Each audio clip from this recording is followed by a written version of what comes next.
Bonjour, c'est Cryptoly, j'espère que vous allez bien en ce mardi 9 janvier 2024.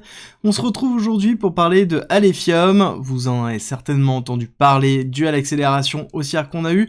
On va se poser les bonnes questions sur le Alph et sur sa blockchain, savoir ce que c'est exactement, qu'est-ce qui la différencie, pourquoi c'est intéressant, et on va se projeter sur les graphiques court, moyen, long terme pour des prix d'achat, des prix de vente. Ça commence tout de suite.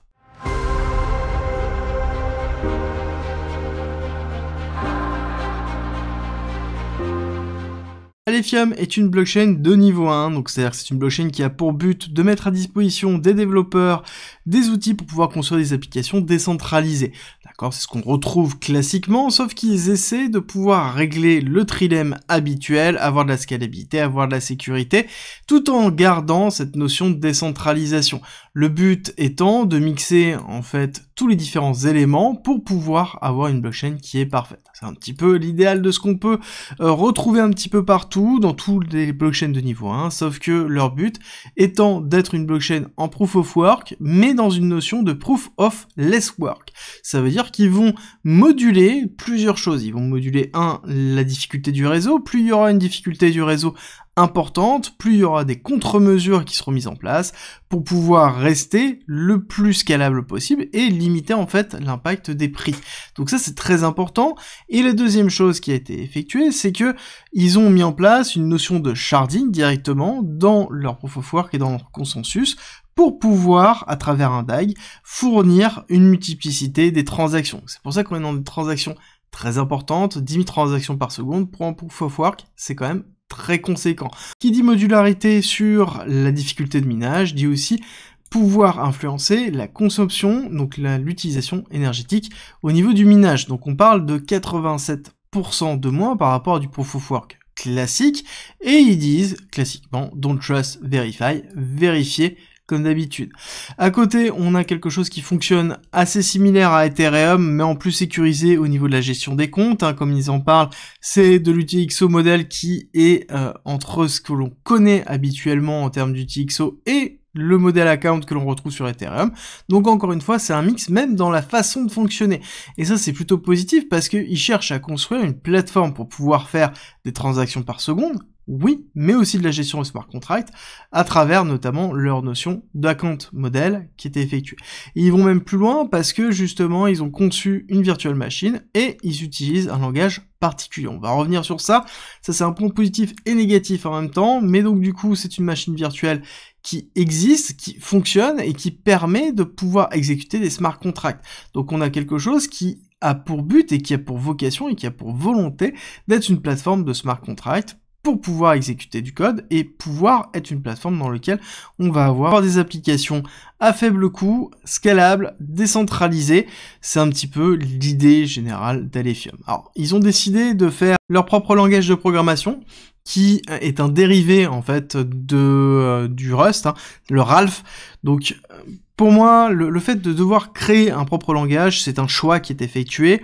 On le retrouve sur certaines grosses technologies comme par exemple Starknet avec le Kero, mais ça n'empêche que le fait de créer un propre langage met une barrière directement dans l'adhésion. D'accord, il faut comprendre que le fait de devoir développer directement sur un nouveau langage entraîne le fait que les personnes doivent s'adapter, les développeurs, et le Rust, on va pas se cacher que c'est pas le langage le plus utilisé au monde.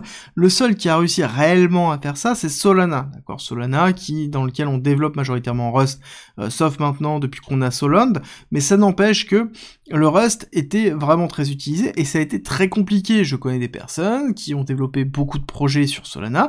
La complexité était de trouver des bons développeurs disponibles sans devoir se couper un bras, un rein, pour pouvoir engager un développeur, pour pouvoir développer des smart contracts. Donc là, pour moi, c'est plus ça qui va me gêner de ce côté-là, mais néanmoins, au niveau de leur virtual machine, ils ont bloqué beaucoup de choses, plusieurs vecteurs d'attaque, comme par exemple les flash loans, comme la notion de MEV qui permet de bloquer tout ce qui va être sandwich attack, enfin tout ce qui va être en fait manipulation des cours pour pouvoir extraire de la valeur au niveau des différents blocs. Donc on a en fait plusieurs éléments qui sont plutôt positifs au niveau d'Alephium. On a quelques blocages, mais encore une fois, on va voir ce que ça va donner. Pour moi, le gros blocage, ça va être la notion de Ralph, qui est en plus basée sur du Rust, qui est quand même très compliqué de base à avoir des bons développeurs, à voir si on a vraiment un écosystème qui se développe autour de ça. Parce qu'on est sur une blockchain qui a pour vocation de construire un écosystème. Alors, on va parler un peu de tokenomics, parce que c'est important. J'avais mis en haut ici le fait qu'on est sur une market supply diluée de 2 milliards, donc ce qui est plutôt conséquent, avec assez peu de jetons, oui, mais néanmoins, quand on regarde un petit peu comment ça a été construit, ce qui est intéressant de voir, c'est que on a 86% des tokens qui doivent être mintés, donc on est quasiment à tout ce qui doit être sorti au niveau des presales, etc. Donc on a très très peu de presales, et la majorité, donc 86%, sont des rewards qui vont être distribués auprès des mineurs dans les 80 prochaines années, d'accord? Donc ça c'est vraiment très important, ça veut dire qu'on va avoir une inflation, mais qui va être très faible, et encore c'est pas une inflation, c'est une émission de tokens pour la sécurité. Donc là on est vraiment dans un système qui est plutôt positif, et la tokenomics pour moi est relativement propre, et me permet de me projeter. Donc je considère que le token dilué, la market cap diluée ici n'est pas trop relative, donc on est encore dans une market cap qui est plutôt contrôlée, à voir ce que ça va donner par la suite, mais en tout cas c'est à surveiller pour moi, surtout que on a un attrait de la TVL est très faible, TVL étant Total Value Lock, sous-entendu l'argent qui est bloqué sur l'écosystème, on est dans les alentours de 3 millions à peu près d'USDT, donc quasiment rien en fait sur le protocole pour l'instant. En même temps c'est normal, parce que il vient de lancer son bridge, et à côté, il vient de donner la possibilité de faire un hackathon, il y a des grandes qui vont être lancées, donc on a un écosystème qui va essayer de se construire pour l'instant. Donc on a toujours des développeurs, on a quand même beaucoup de commits, hein. Quand on regarde, on tourne à plus de 1000 commits durant toute l'année 2023, donc on a une blockchain qui est très active et qui se construit énormément, mais assez peu de développeurs. D'accord, on fait juste attention au nombre de développeurs. En même temps, j'ai envie de vous dire, c'est logique, on n'a pas encore un écosystème qui est en train de se développer. Mais là, ça pourrait être, dans le narratif d'une Layer 1, une blockchain qui pourrait performer. En tout cas, elle a tout sur le papier pour pouvoir le faire. En plus, c'est un projet qui est suisse, dans lequel on a une traçabilité de la team qui est plutôt cohérente. Donc, c'est un projet pour moi qui est à suivre en Proof of Work et qui est en minage de GPU. Donc, ça veut dire que pour l'instant, on n'a pas d'ASIC, donc on n'a pas d'une énorme industrie.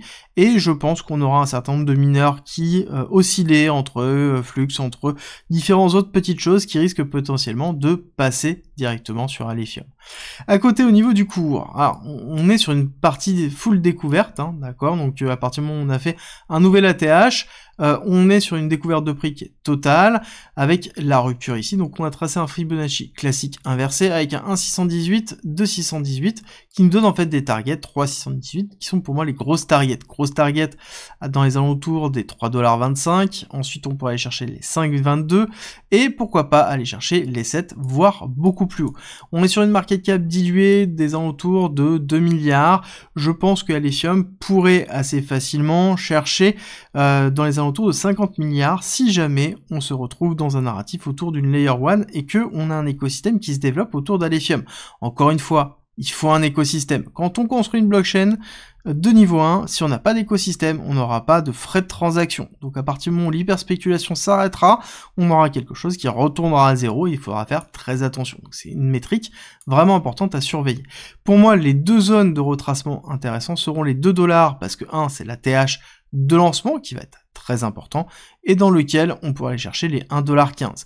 Ne vous dites pas que, étant donné qu'on a déjà fait 2000% du plus bas au plus haut, 3000% même, ça veut dire qu'on ne peut pas aller plus haut, d'accord? Ne tombez pas dans ce biais psychologique, ce n'est pas valable. On peut continuer toujours à faire des grosses performances. C'est pour ça qu'il faut surveiller cette crypto, et en tout cas surveiller l'écosystème. On pourrait avoir aussi des incentives qui peuvent arriver.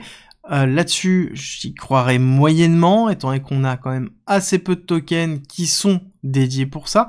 Et en même temps, c'est ce que j'aime bien dans ce projet, c'est que on a la majorité des tokens qui sont pour l'écosystème, pour les mineurs, pour la protection du réseau.